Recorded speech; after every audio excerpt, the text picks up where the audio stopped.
Le ciel est teinté d'un rouge sang, un désert sans fin s'étend à perte de vue, et au centre de ce paysage ravagé, deux silhouettes se font face. Ici s'est déroulé l'un des combats les plus violents de l'histoire du jeu. L'homme que tous considéraient comme un héros, l'étoile déchue, est à genoux, épuisé, tandis que devant lui se tient son disciple, Julian, le visage figé, sans colère ni pitié. Le maître, le front plissé et les yeux brûlants de détermination, rassemble ses dernières forces et supplie pour sa vie, cherchant un instant d'hésitation, mais Julian esquisse un sourire froid, un sourire narquois, et en un éclair, la lame s'abat, la tête tombe, et l'histoire s'arrête là.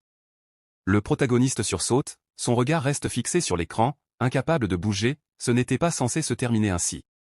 Edenreich, héros de la ligne de front, génie de la chasse aux démons, noble respecté et personnage principal du jeu, meurt ainsi, trahi par son propre disciple. Les dents du protagoniste grincent, quelque chose se brise en lui, déçu et écœuré par ce scénario, il annule immédiatement la précommande du DLC, puis ferme le jeu, pour lui, c'est terminé.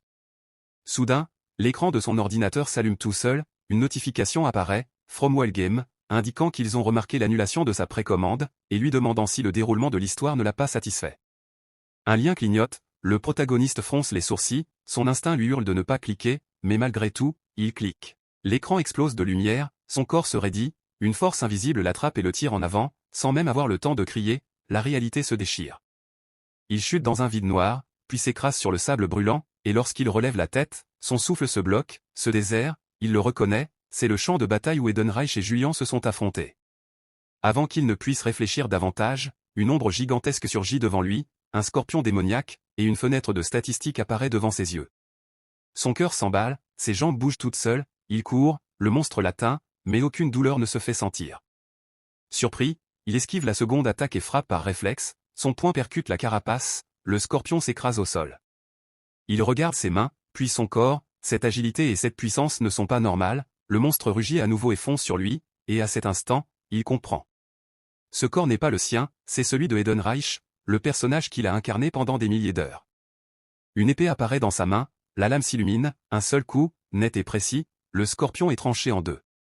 Le protagoniste inspire profondément, un sourire naît malgré lui, peut-être que ce n'est pas une si mauvaise chose, s'il est vraiment dans le jeu, alors cette fois, il pourra changer l'histoire. Une notification système apparaît, nouvelle compétence acquise, flash perçant, une attaque commune. Il fronce les sourcils, cette technique n'appartient pas à Eden, il lève son épée et utilise la lame comme un miroir. Son reflet apparaît, cheveux argentés, regard strié d'un éclat inquiétant, un visage qui n'est pas le sien, une présence écrasante, un épéiste exceptionnel, le réceptacle du roi démon, maîtrisant le mana immaculé, doté d'un instinct monstrueux. Julian Criard-Plasson. Une semaine s'est écoulée depuis l'arrivée du protagoniste dans ce corps, la maison de Julian, ce lieu qu'il considère comme une hypocrisie ambulante et le véritable foyer de la trahison. Devant un miroir se tient un homme aux yeux de renard, son reflet est celui de Julian, et malgré tous ses efforts, il n'arrive toujours pas à ouvrir complètement les yeux, comme si ce corps refusait encore de lui obéir. Le protagoniste peine à s'habituer à cette nouvelle peau, il a essayé de retourner à la réalité, encore et encore, mais tout s'est révélé inutile, même lorsqu'il parle seul, sa voix reste froide et formelle, car c'est l'une des particularités de Julian. Il doit l'admettre pourtant, ce corps est plus beau que le sien. Pendant ce temps, dans le couloir sombre, une silhouette avance lentement, chaque pas résonne comme s'il se dirigeait vers sa propre tombe. La porte de la chambre s'ouvre, et un nom est prononcé d'une voix hésitante, Julian. C'est Errant, un membre de la lignée directe de la famille Criffard. Que fait-il ici, pense le protagoniste. Errant, visiblement effrayé, commence à parler, demandant s'il ressent encore la douleur, Julian répond calmement que tout va bien.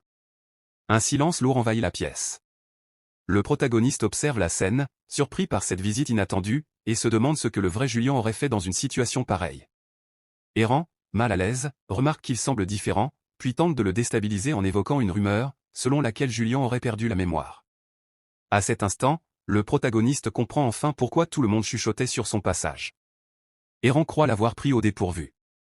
Mais Julian laisse échapper un sourire terrifiant, et Errant sursaute. Julian lui demande calmement s'il croit à cette rumeur. La voix tremblante, Errant répond que non, mais face à ce sourire, il n'a aucune idée de ce que Julian pense réellement, ni même s'il connaît le véritable but de sa venue. Il finit par révéler son message, transmis par l'Association des Anciens. Cette organisation, fondée par les nobles, a toujours accordé une importance capitale aux lignées, seuls les descendants directs comptent à leurs yeux.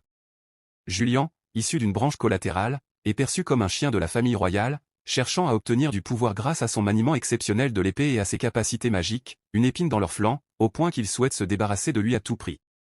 Le message est clair, Julian est invité à participer à l'épreuve d'admission des Yeux-Clos, en tant qu'instructeur.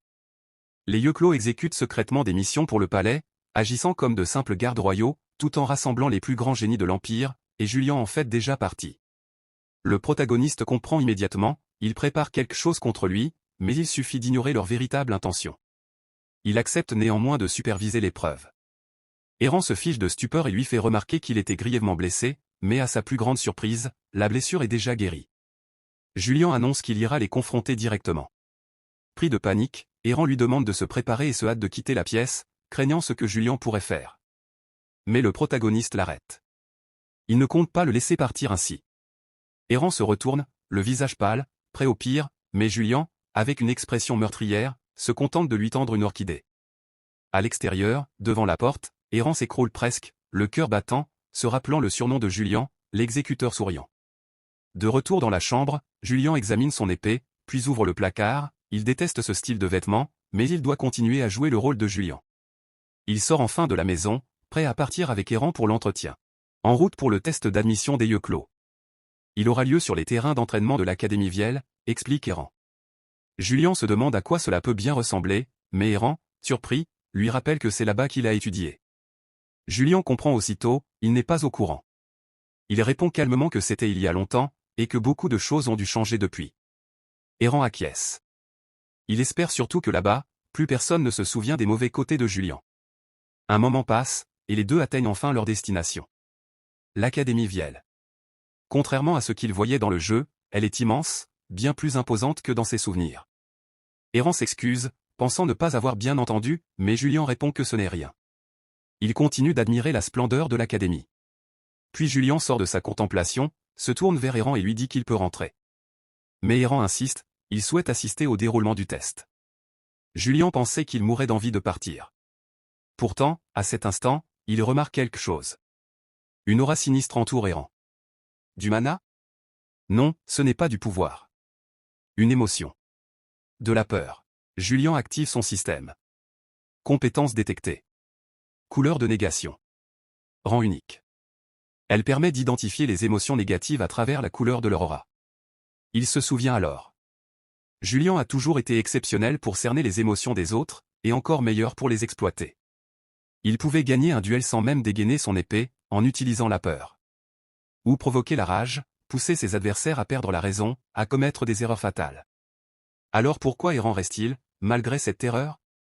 L'association des anciens lui a-t-elle ordonné de me surveiller? Dans tous les cas, une chose est sûre.